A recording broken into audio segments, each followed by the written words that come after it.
Hi, welcome to Barmy Army podcast number 30. I'm joined this evening by Iain and Fiona. Iain, how are you doing? Fine, thank you. Yourself, Deb? Oh, apart from, I'm going to apologise straight away. I'm bunged up and I don't know what, I think it's an allergy thing. It came on during work this afternoon. Nothing else. My temperature's fine in case anybody's wondering. I'm absolutely fine. I'll be buzzing by tomorrow. Fiona, how are you doing? Yeah, I'm doing good, thanks. Good. And also modelling one of the latest Barmy Army items of clothing there. Not just me with my hoodie on, but Fiona's got her Christian Press from our American range. Iain, I know you've got the away shirt. You're nameless on the back, aren't you? Oh, no. Oh, you're not? Oh, he's rocking the 77. So literally, we are Heath and Press tonight. You are both representing. Very good evening, Torrin, Mark, John. Glad to have you with us. The plan for this evening, slightly more chipper than last week, is that we're going to. Where is Ian's? Ian's what, Mark? You need to tell me. Come back to me on that one. We're going to have a chat about the Spurs game last week, and we're going to look ahead to the West Ham game. Because unfortunately, after the West Ham game, we get another one of those lovely international breaks. But there is a plan that we can at least fill that the podcast in between there. We have considered it. So last week, went away. Yes, Ian, Mark's right. Where's your Teespring merch? Come on, Fiona and I are rocking it. Yeah, yes. Time, Ian, you're not getting out of that. But if anybody does want to actually check out our Teespring shop, by all means, please do. And I've just been reminded, there's a couple of tweets that have gone out from the Barmy Army account just about half an hour ago about membership, specifically with looking at match-going fans in the UK, but anybody can reply to it. We'll be more than grateful for any responses. Have a look for those. They're on the BA Twitter account. So last Saturday, United away at Spurs. A game we've had pretty good success in last couple of seasons and always got the better of Spurs. A tighter affair, came out 1-0 winners. Fair to say the better team, Fiona, deserved the win? Oh, definitely. I think we created a number of chances. We didn't finish them, but we created a number of chances. And I think for Spurs, the only chances they really got were due to our mistakes. And they didn't really look like they had much going forward. So yeah, it was definitely a United domination kind of thing.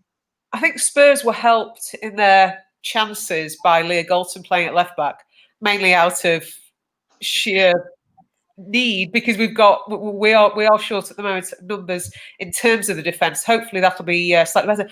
Mark wants to ask a question. It's taken us 3 minutes. Let's talk about her. No, didn't even make the bench. I'm sure we'll mention her again. Ian, what were your thoughts on the game? I think Millie said it right at the end of the game. We didn't play brilliantly, but we found a way to win. And that's what we didn't do last season. We didn't play well. We found a way to win. And if we're honest, the chances that Spurs created were from our own mistakes. So if we don't make those mistakes, Spurs didn't create anything in that 90 minutes. So on the grand scheme of things, yeah, we deserve to win. Their keeper pulled off a couple of good saves, so it could have been 3-0. Katie obviously missed that header in the first 30 seconds. That could have been 4. So the scoreline doesn't represent the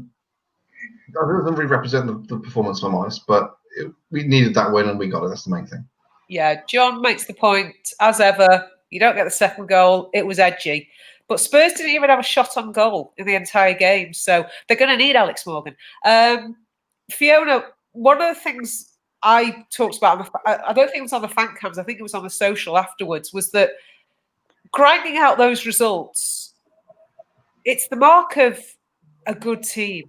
I'm not going to say it's the mark of champions because teams will grind out results throughout the season and not win. And one of the suggestions I made was that we were actually underselling the importance of that win. It wasn't a great performance. And after last Wednesday, we were all really hoping for a great performance. We didn't get it. We got a nervy performance, an edgy performance.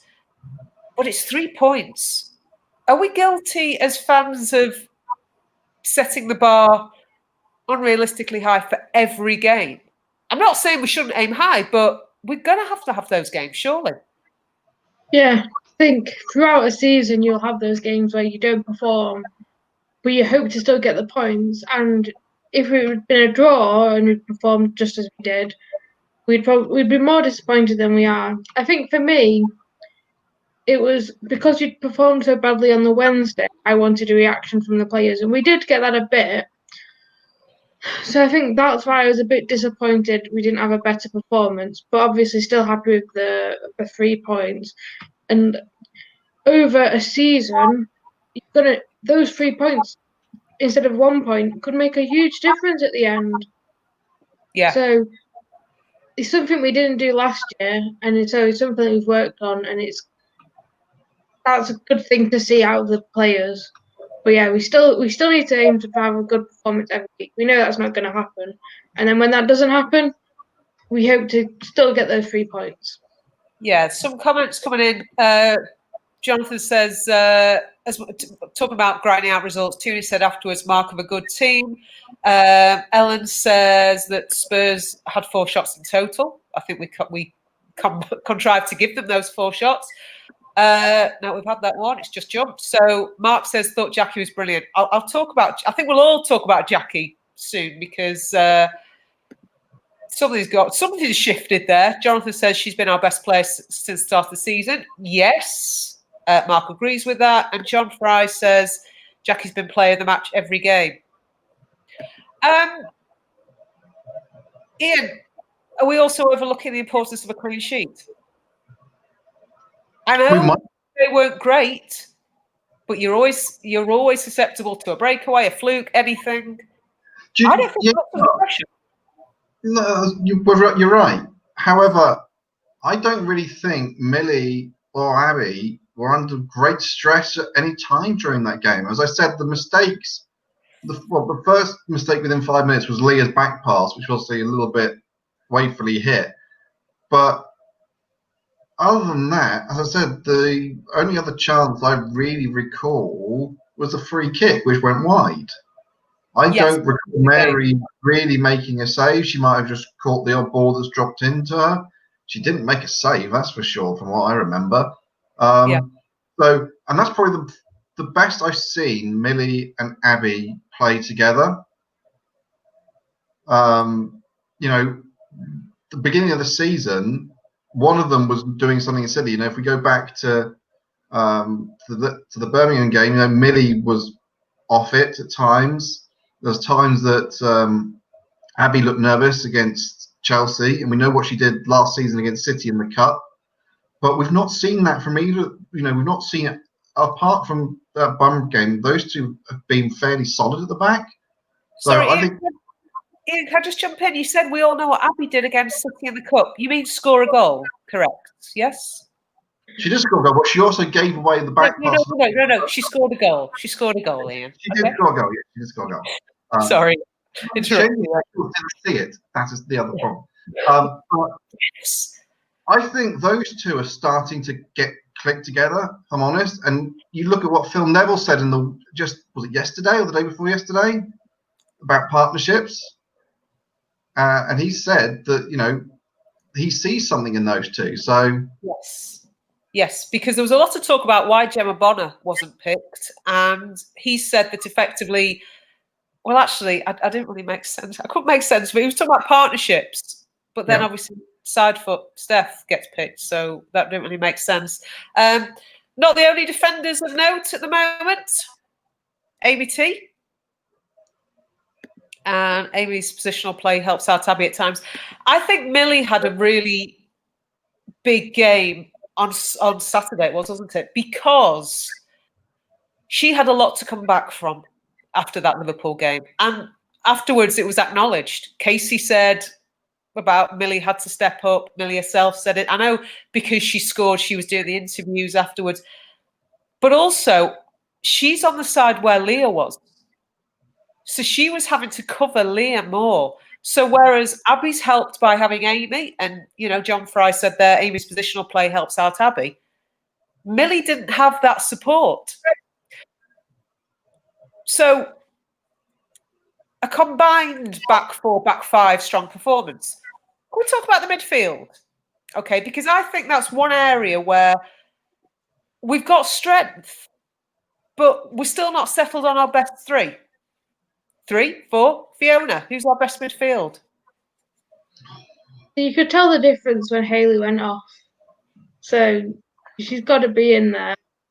And like John said, Jackie's been great so far this season. But then found up your captain. So I don't think Casey's going to settle on a favourite three this season. I think there's going to be a lot more rotation. So we're not always picking that same midfield three. Throw the opposition off, but also rotate a bit. Maybe that will help with injuries. And not necessarily adapting to the opposition, but you don't always have to be defensive against all teams, but you also don't want to be too attacking against the stronger teams. So maybe we'll see that balance change for different games. Because we saw against Birmingham, we didn't start with Hayley, and we saw that we needed her. You said you noticed when she went off against Spurs. I didn't see enough from Spurs to feel that we missed her. No. But I think the players just looked. Spurs didn't necessarily create any chances, but I think Hayley provides confidence to the other players. The attack feel more confident knowing that she's behind to cover them when they're going out. But the defense know, okay, I don't need to worry because Hayley's there. Hayley's going to drop in as a fifth player and help us out. Help us play out from the back, move around so we can get the passing going again. Yeah. And in that respect, Hayley will obviously support the midfield, but also help the defence. People made the point that Jackie and Katie both dropped back a bit in the second half. And actually, maybe against another team would have been found out a bit more. Ian, you didn't like it when I asked about midfield three. You seemed to get a little bit, who am I going to pick? I'll give you a moment's respite because John Fry suggests if we're saying a three, Hayley, Jackie and Ella. Jonathan wants to know, no, could Lucy Stan push Ella? John, going back to that second half, it was Katie's best performance as a central defensive midfielder. I think we'd agree. Mark's three, Hayley, Jackie, probably Katie. I don't want to be negative. If she's not captain, is Katie close to being first choice, Ian, or not?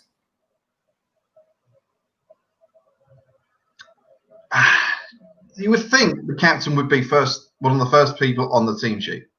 Okay, but hypothetically, you're not going to see Ollie not play Harry Maguire every week if he's fit. So, hypothetically, Ian, I'm saying if Katie wasn't the captain, would I drop her? Yes, I would. In certain circumstances, I would.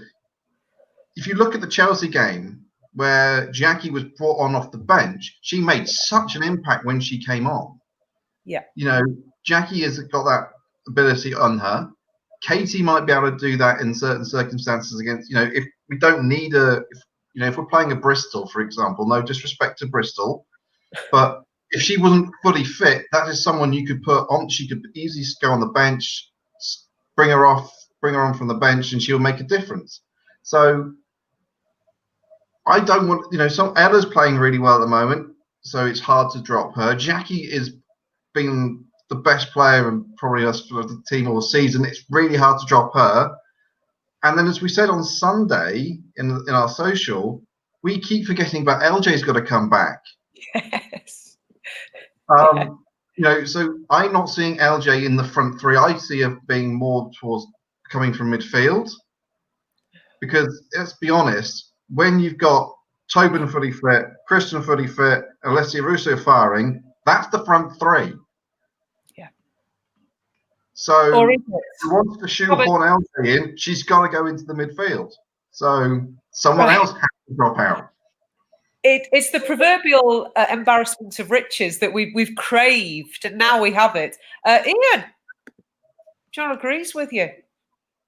Only over that. Not everything we agree with you on, Ian. The Jackie situation. I think I was having a conversation with Nat about this because there are people online on Twitter who are very defensive of Jackie, more so than most United fans. And they don't respond to any criticism that Jackie had not such a great season last season or half a season. My point, Snap, was the way Jackie's playing right now, that's what she's capable of. And because that's her standard, and we didn't see it that often last season, that shows you that she was underperforming last season, because this is such a clear improvement in her game. And it's great to watch. She's doing it every single game. Somebody said earlier, she's been our player of the match every game. I'm not saying she's going to sustain it throughout the whole season, but can we now agree that maybe Jackie wasn't at her best last season? If there was any doubt, I dare say I'm going to get absolute hell on Twitter for that. Fiona, fair to say, or are you going to come at me for that? I think it's fair to say she wasn't at her best last season, but I do wonder whether it was because it was her first season with the team, but she'd been in England before, but back in England, a new country again, or whether we weren't playing to her strengths, letting her have her favourite position or best position. And I think that's where the picking the midfield, if we go to a Hayley, Katie, Jackie midfield, are we going to then get the Jackie from last year, like in her role? Yeah. Which I think she's performing better overall, so she'll do a better job at it, but we're not going to get the best out of her again. And I think that's going to be one of Casey's struggles this season, is how do we make sure that we do suit Jackie's performance to get this over, because it is a game changer. There are other players in the team where it'd be good if we played to their strengths, but Jackie is such a star quality, such a game changer that has to be one of your main focuses. We're definitely getting something right tonight. Agree. Absolutely. I do think there's something that's switched with Jackie. It's great to see. We had glimpses of it last season. Ian, this is the Jackie Groner we all expected. This is the Jackie Groner we saw in the World Cup. Yeah. We didn't see that last season. I don't know if it's because it takes a bit, obviously, coming back to England, settling into the WSL, there were glimpses of it last season, that through ball for Jess against Reading.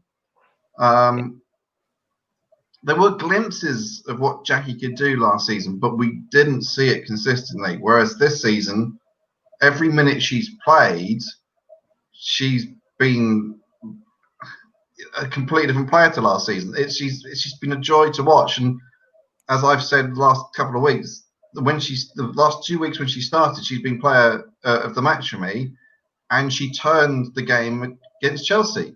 Yeah. So I'm, with the Jackie Groner we're going to get this season, I'm looking forward to seeing the rest of the season. That's all I'm saying. Yeah, I think if Jackie can sustain this level, then happy days. Touched on the midfield.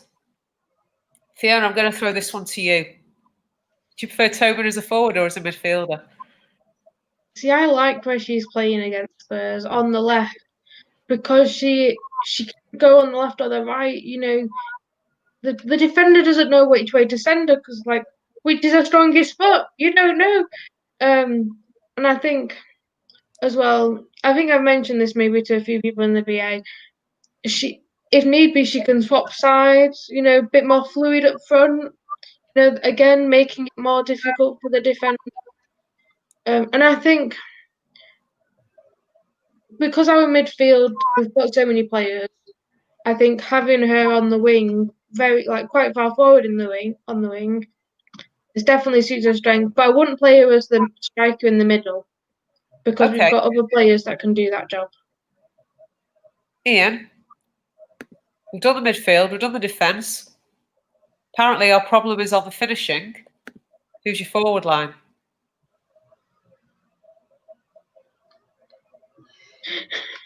At the moment, Yeah, go on. with everybody's fitness levels, I would be playing Tobin, Alessia, and Kristen. That'd be my front three. What's your positioning? I'm guessing Tobin on the left. Tobin on the left, Kristen on the right, Alessia through the middle, but Alessia needs to find her shooting beats. So yeah, John agrees. John says that they were all switching position, which and I think at one point Tobin was down the middle. Yeah, I think Alessia, if she's going to play as the out-and-out striker, she's got to justify that position. And we're in a state at the moment of she is going to be looking over her shoulder thinking there's players to come in. We've still got Jess. No one's talking about Jess Sixworth. Okay, Jess might not get a lot of game time this year, but as a combative forward, she's going to have our support because that's the style we want to see. We know what LJ is capable of wherever we play her. But you'd have Sorry? Ivana's to come back in as well once she's fit. Yes. We don't know what we're playing with Ivana. Fiona, who's your forward line right now?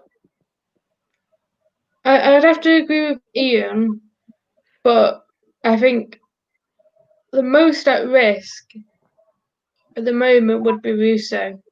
I think Kristen, she's still not 100% match fit or whatever. So, she's not going to get 90 minutes. I imagine her being subbed off or subbed on. But I think for me, Russo needs to show a little bit more of what we saw in the second half against Birmingham when it was a great impact sub. And I think maybe because she was starting from the bench, she had a chance to see where she could attack maybe, or the other players are playing and, okay, if I get into this position, I'll get the ball here and there, that kind of thing, whereas maybe she doesn't get that from the start. But there's certain things like she was a bit too selfish at times when Tobin was through on goal, and Tobin had obviously missed a chance earlier on, but that was the better decision to make. So, and I also feel like we do need to see a bit more of what we see in Jess.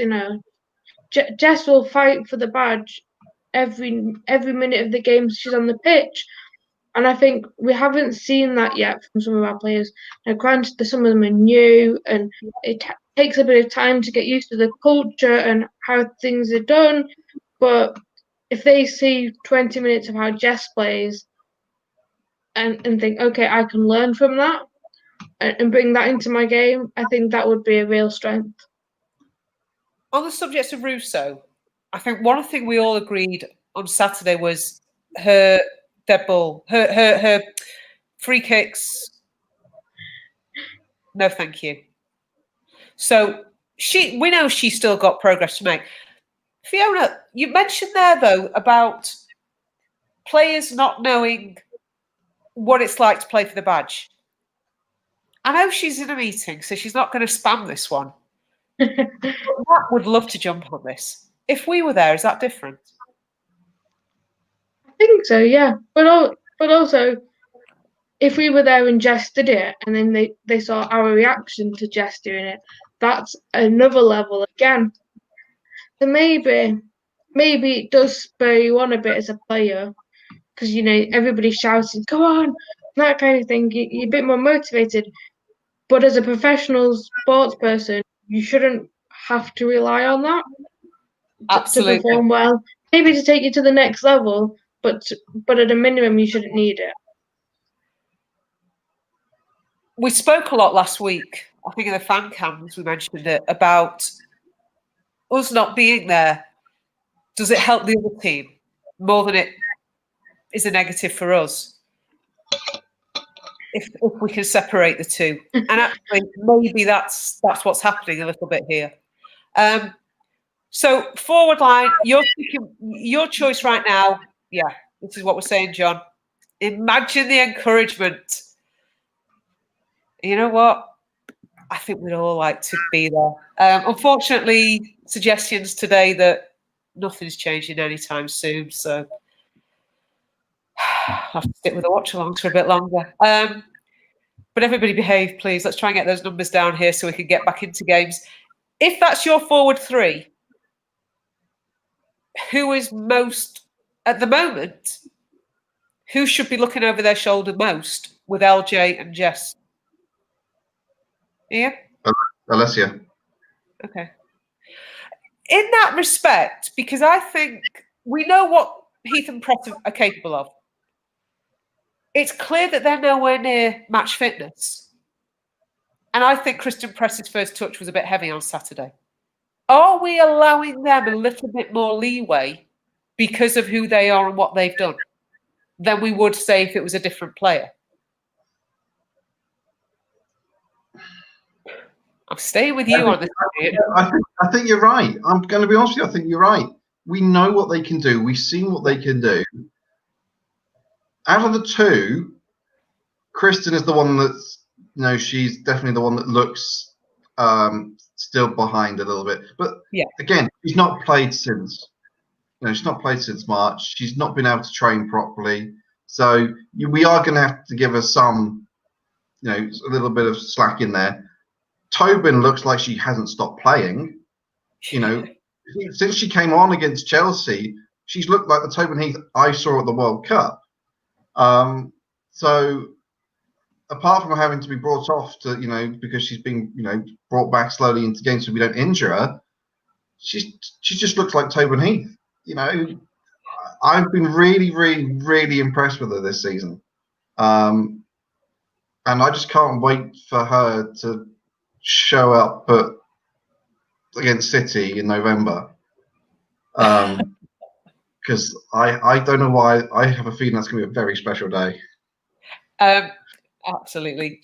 Jonathan Ball says Kristen laughed at herself on one of her touches. I think we all really appreciated the fact that her first touch as a Man United player was to get a booking. I think that meant to us. She gave that ball for Tobin for her chance. There was glimpses on Saturday of the Kristen Press we know. Yes. So it's coming. It's just hopefully this weekend.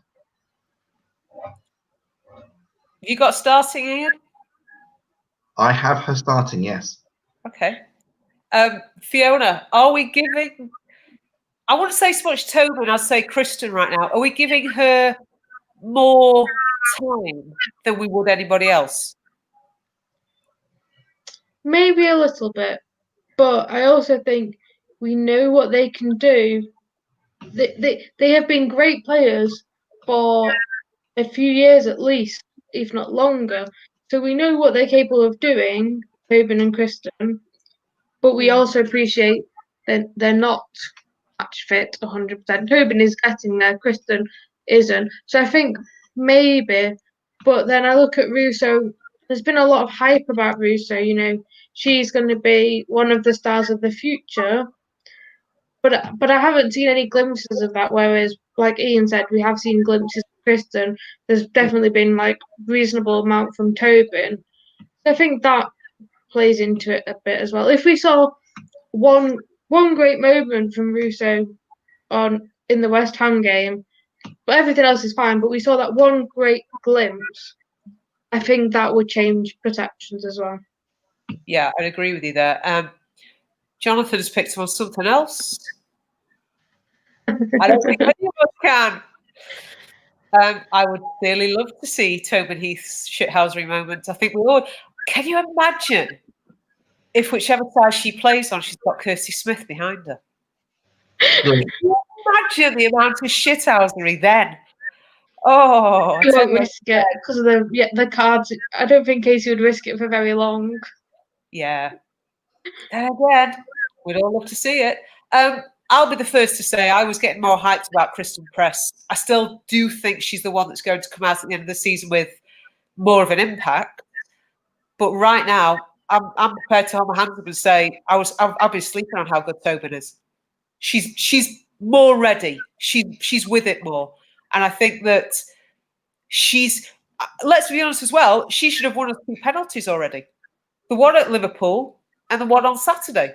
So she's got 2 assists already. That should be 4 if those penalties are converted, if that's even how they're scored. So she is having a direct impact in the game. And she should have scored on Saturday. And Kristen should have scored against Brighton instead of hitting the post. So, yeah, hopefully they've had a full week as well. They've had a full week in training. Hopefully that's going to make a difference for them. If not, there's a couple of weeks for internationals in the FA Cup and last year's FA Cup this season. Yeah.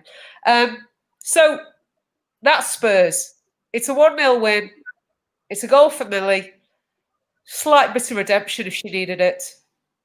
No Alex Morgan for Spurs, just in case anybody's wondering. And we now have another away game in London and a new ground for us. Ian, anything you know about West Ham's new ground? Anything you can tell us about with your travels, other than it's probably a dump? It's Dagenham's ground, so it's better than what we were put up with last season. That's for sure. You know, this one's got roofs and stands and proper concessions and proper toilets, and so it's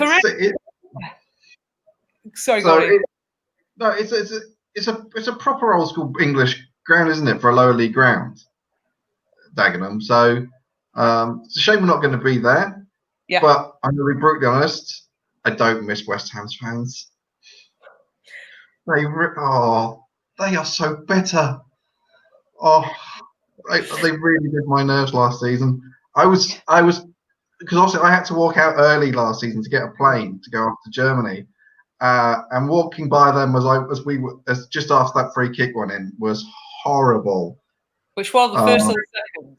Well, the winner in stoppage time, just pretty much on stoppage time. That was horrible. So I'm not going to miss them. No. But look forward to it again next season.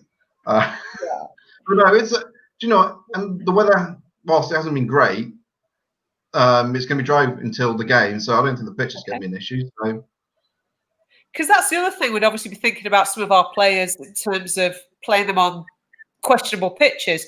For anybody that hasn't had it scarred into their minds, last season away at West Ham was, I think for me, the lowest point of the whole season.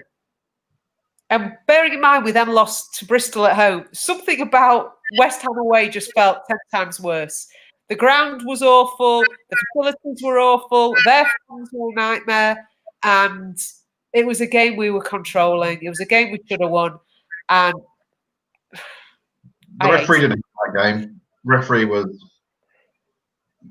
we didn't get a decision at all that game.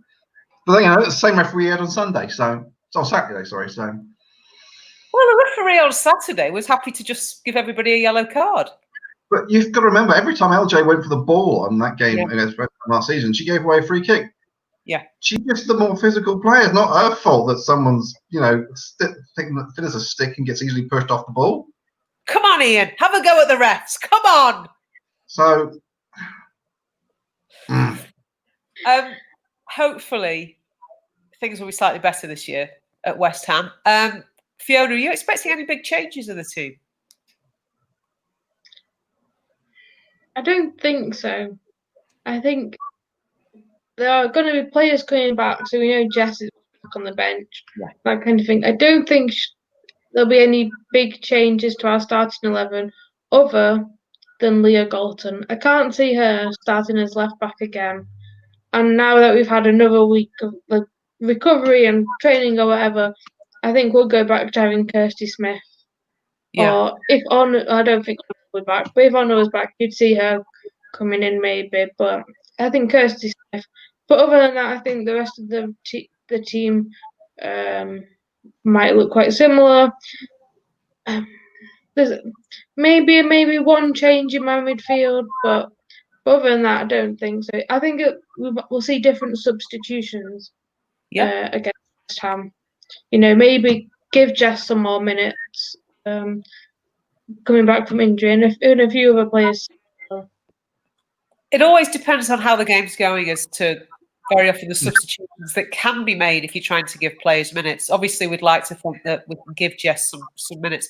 Ian, you mentioned before we started, you've been reading Julie Flaherty's, the West Ham captain, her weekly column, is it, in the local rep? Indeed. Does she have anything exciting to say? Do you know what? It's not. They're basically just lauding up the beating us 3-2 in the last minute last season. Was incredible. I put that down to the amazing atmosphere our supporters created. They were absolutely immense that day. We know that West Ham fans are with us every single game, but it was their magic in the air that evening. Let's be honest. We gave away that game. We threw that game away with poor defending. That's what we did. We threw it away. We were in control at 2-1, and then we just threw it away. We did the traditional thing we did this one is score, concede. Yeah, which we've done so many times. I just remember the one West Ham fan doing the Irons thing. That was all I think I heard from them. I think it was clear we really got under their skin as well, the fans and the team. But I do also remember Casey losing a rag with the referee. Yeah, absolutely. Who paid the ref that day? I think Mr. Sullivan. Shouldn't say that, should I? Ian, you expecting any changes for Sunday? Sunday, yes, Sunday. Not widespread. I think Leah's probably the one I would think we might not play her. Probably bring, as Fiona said, Curtis Smith back in. And then I would think we might see Jess get some minutes through the middle. I don't think Honor will be back. She's been left out of the Spain squad, so I don't think she's fit. Even though she was on the old bike, I think on Monday, I think she was actually in when everybody else had the day off. So I don't think she'll be around. Ivana, I don't think is around yet. I think we'll see her in November. So I think it'll pretty much be the same. As you say, substitutions will be different. I still think Hayley Ladd was only brought off because she'd been booked and how the referee was refereeing the game. That's the only reason I think Hayley was brought off on Sunday, was to protect her. But then again, nobody got a second yellow card that day when they should have done. So can't imagine who you're talking about there, Ian. Oh no. But overall, I don't think there's going to be many major changes. And one of the things I've just noticed, I found out, West Ham have only scored 3 goals in the league this season. So they're not that, They're not prolific, but we need to be careful because they do have players that will cause us issues if we're not on the ball on Sunday. They will be up for that game. John says he likes that kind of dedication from Honor. I think we've all been really impressed with Honor's start, and we do miss her. 2 games from her already, and we miss her. What's wrong with Ivana? Right, correct me if I'm wrong, Fiona. I'm sure you know this better. Did she come with a slight injury, or she ended up with a slight injury? She was on crutches the other week. She's now off them. How long are we talking? Well, this is the thing, because she obviously did her videos when she was announced. So I don't know if she did come with an injury, because she was sprinting in some of those. Must have picked it up quite early on. Maybe it was a niggle. I don't know. But yeah, we've not been told anything about when she'll be back. So okay, but she was on crutches. The other week was off Saturday. Yeah. Okay, so that is progress, but obviously no one's talking about Martha either. She's off them. She's off her. She's out of her boot. We're off. We're sleeping on a lot of these players. We could probably field a full 11 of players we had injured and not thought about. If our 4 come back, if all of our internationals come back injury-free, beginning of November, I think we'll have a full squad. Casey will have, I don't know what to do. She can have people off the bench. We could have a full bench. That would be a first. But we will need as many people back as possible, because that run we've got in November is horrible. And it's also going to be the time we realise what we are capable of. We've got Arsenal, City in the league, and I think we've got our other 2 Conti games. if only Shane was here giving the stats. Yeah, Everton first. Yeah. Then it's the Arsenal game, I think. Or was it the City game? It's one of the two. Then it's the other one, and then it's the Conti Cup against City, and then it's international break, I think, again. So we've got 4 games that are really going to an extent, they're going to dictate what's realistic for us this season. Yeah. If we don't win our 2 Conti Cup games, we're not. You can kiss the Conti Cup goodbye, obviously, after the Liverpool game. So, but that Everton side would have only be 2-3 days removed from the FA Cup final. Yes. And they've also got a couple of players going on international duty. I know one's a goalkeeper, but the other being Izzy Christensen. But even still, that means not having the whole squad together ahead of the cup final. And then, yeah. Fiona, were you looking at some dates there with some games? Yeah. So I think it looks like 4 games in about 2 weeks. Got Everton in the cup. Then we've got Arsenal. Then we've got City. Then we've got City again. Yeah. 4 games in 15 days, Torrance saying. Yeah. We're going to need our full squad then. Yes.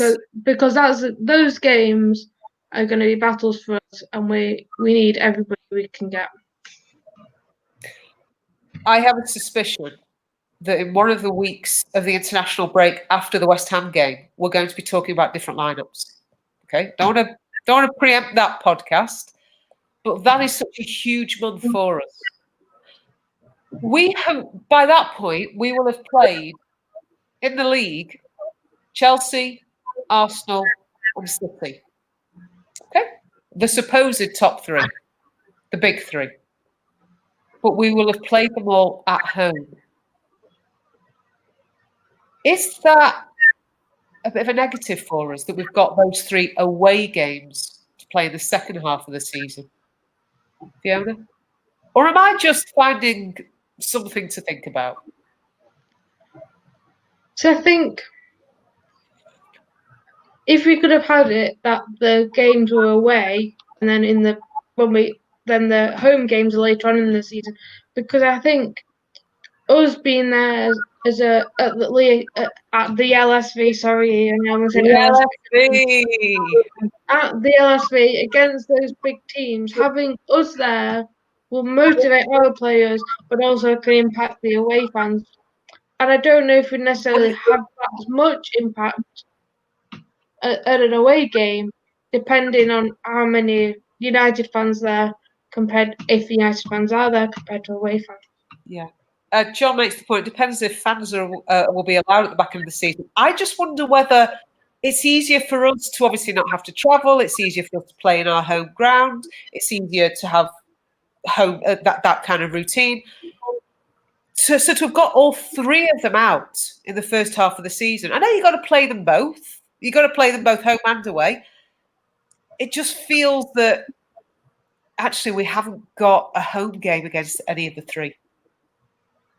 But also, if it's in our 15-day thing, then, cutting out the travel days really helps with training, doesn't it? Yeah, you're right, actually. I should just keep quiet. Ian, am I finding fault, or is there maybe something in that?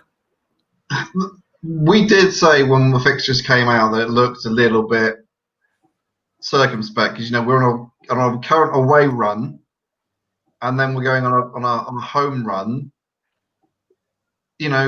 Fans in the LSV, yes, we would love to be there, obviously, but against City, travelling to City isn't really travelling. Let's be honest. Just travelling over to the Capital House isn't exactly the most strenuous of journeys that the team are going to have to make. Arsenal, and that's a Friday night game as well in February, isn't it? If I remember correctly. And then the other game is Bournemouth midweek, isn't it? I think. Yep. Midweek game. We've played the midweek before. We did it in the Conti Cup first season. And if we can be in for that game, then there was a good atmosphere, that was made that night. I know were you there? I can't remember if you were there or not. I don't think you were you? No, no. I am hampered by not being able to take off time from work, unfortunately. But it was a really good night. And do you know what? The atmosphere that the Arsenal fans and we made was actually really good. It was probably one of the better atmospheres we've had as an away ground, because there were two passionate supporters to it. So, at the moment, I'm not. It doesn't really matter if it's home or away, because it's basically like you're playing in neutral venues anyway, because it's dead quiet. There's no real home advantage. You know, it's a 110-meter wide long pitch, 45 meters wide, with 2 goals at each end. It's the same for everybody. So 22 players and a duff ref. The one thing I will say, that me being the cynic I am, that I really appreciate about us having Arsenal, City and Chelsea out of the way the first half of the season, when it looks like fans aren't going to be allowed in, is that the FA can't pressure United to have a game at Old Trafford, because those are the fixtures they would have identified. If they want United in a big stadium, it's going to have to be an away game. Casey doesn't need to worry about that coming out of her budget. Thank you very much. I just know it's a bit of a beef of ours, and the FA want it. But again, it all comes down to when the fans are back in. I'd like to think we get back in at some point this season. It's looking further and further away with every day, unfortunately. So we've got, hopefully, players coming back from injury. The one that throws me a lot is Ivana Fuso. Fiona, you've watched a bit of her. You've caught up with some videos, and again, you're only going to get snippets from that. But where does she fit into our squad? So she's a player I don't think would have had much game time anyway this season. I think maybe in some of the cup games or some of the weaker teams, but I think she's a player for next season or the future. The clips I've seen, she's quick, you know, she likes a through ball, so I could see her playing some great through balls. Jackie getting some great through balls on for her to, you know, winning on goal, similar to how we saw Jackie do it last year for Jess. Is either in Brighton or Reading, I can't remember which one. But, you know, I think we see that from her, you know, quick counter attack. But I think not having her this year, where she can learn from Tobin and Kristen, that's just great. She also seems like a very positive person to have in the changing room. Now, you don't want that after the Liverpool game, for example, but, you know, after you've got a 1-0 win against Spurs when you weren't performing quite well, you know, players might be, oh, we didn't play very well, but she'll bring a bit of positivity on the return trip. We've decided that you are our Ivana Fuso expert, if only because you speak German. But Jonathan's asking, what style of player would you most liken her to? Yeah, she's a very quick player, but I wouldn't say she's very similar to LJ, for example. Yeah. I think there are some similarities between her and Jess, maybe. Okay. But I think what we do now have is a variety in our strikers. Yes. And now, if Torrent picks up on, don't worry about the second half of the season. They'll be on fire. Everyone will be fit, having played together for a while. John, yes, I think you were saying a bit like a Jess. So the fact that we've got this variety also means we can play in different ways. And Casey has, dare we use the word, tactics. And in terms of, she can change formations. Do you see us switching from this 4-3-3, Ian? I think she might change from it depending on who we're playing. You know, one thing we said last season was we were very predictable on how we would line up. Yes. And we'll be honest, we've been fairly similar this season so far. But the squad now does give her that flexibility. Because do we need to play 4-3-3 against every team we come up against? Probably not. Would it be nice to go to a 4-4-2 maybe and have 2 up top, 2 through the middle, and a Tobin coming from one side and Leah coming from the other, with Kristen and who knows up top on their own? That could cause even more trouble to a team in certain circumstances. So I think whilst we might not see it right now, but once we have a full squad available, I think there might be the odd formation change in there. Don't ask me when, but it's possible. It's And definitely obviously, possible. it's dictated by the opposition and who's available. Fiona, could you see Casey going away from a favoured 4-3-3? I don't think so. Maybe you go to like a 4-1-4-1. So instead of having Hayley and Katie sitting back, push Katie further forward. There's you go a 4-1-3-2. Just do whatever you want. But with the players we've got, even if we play a 4-3-3, the change in personnel would change the tactics, even if the formation is change the style of play. So, if sometimes we'll be bombing down the wings and using that to our strengths against defenses, which maybe the centre backs are strong, but their full backs are not. I think our variety in our strengths in the players allows that. If all of our players were the same, then I think we'd have to rely on formation change to change our tactics, which I don't think we need to.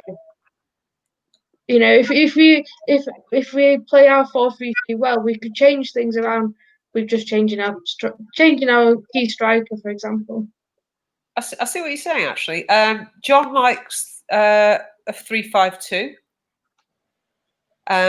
Ian, Jonathan agrees with you. The days of one team fits all are done. And he likes a 3-5-2 with Amy, Abby, and Millie. We suspected, actually, that's what was going to happen when we saw the team announced on Saturday. We couldn't quite get our heads around Leah Galton as fullback or whoever else was meant to be in that position. But I didn't know if Hayley Ladd was going to be put as a fullback or even as a centre-back or whatever. It's a position she's played right back for us at the Etihad. She plays centre-back for the Welsh national team. So she's got previous, but there is flexibility there. But I see what you're saying, Fiona, that maybe Casey will let the players change the tactics rather than the formation change the tactics. Okay. Just checking a couple of comments there. Sorry, I just don't want to miss anything out there. So we're waiting on Ivana, we're waiting on LJ, we're waiting on Honor, waiting on Martha. Who else are we waiting on? Is that it? Everybody else good to go? Everybody else just working themselves up to fitness. Who have I forgotten, Ian? So LJ, Ivana, Martha. Cool. Tell me I've got them all. Yeah. Okay. So actually, we could almost field 2 completely separate teams if Casey needed to, in terms of injuries and also congestion. For now, that's not consideration. Let's just get everybody back. Let's get everybody in. Because as well, when Ivana is ready to play, she ain't going to be ready to play for more than half an hour at a time, maybe. She's going to have to be eased back in. Jess the same. LJ probably the same. This international break that's coming up after West Ham will certainly give us an opportunity to get players in, get them playing with everybody else, and hopefully get them ready for that run of games we've got against City and Arsenal and Everton, also in the Cup there. So, expectations for Sunday? Does it have to be 3 points? Nothing else will do? Ian? If we are going to be serious top 3 contenders, yes, it has to be win or nothing. Because let's be honest, look at who Arsenal went to West Ham and put 9 past them. Yep. Okay, that game, West Ham lost it. They got themselves level. They were the better side. And then their captain gets themselves sent off for saying something stupid to the referee. So West Ham, what I've just been, when I said there's a lot of people saying that West Ham were the better side at times against Everton last weekend. Oh, yeah. Not really buying that, I'm going to be honest with you. They were poor.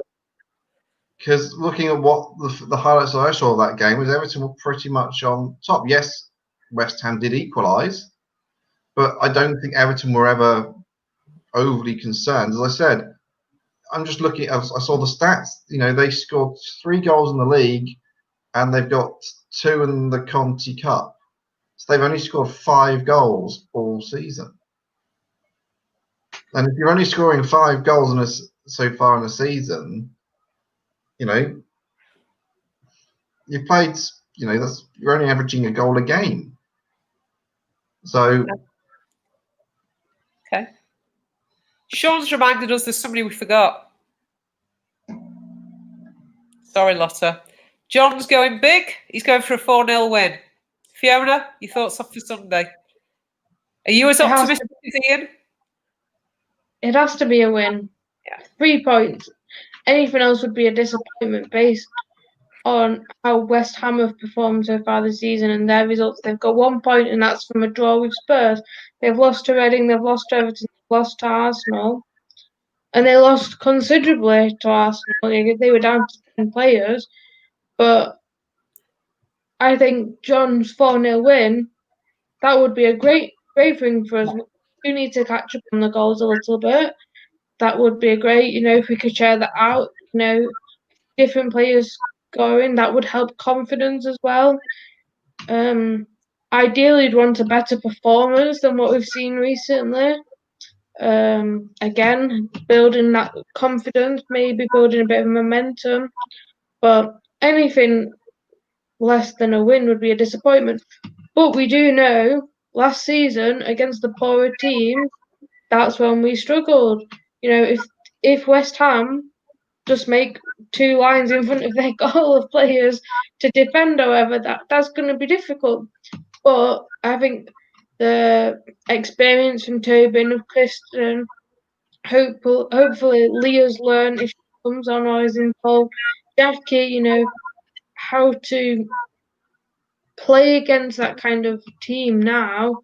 How United can play, how our team can play against that sort of team. Hopefully we've learned from last season and we can demonstrate that we've learned and show ourselves as true contenders, because I don't think we've lived up to our potential just yet.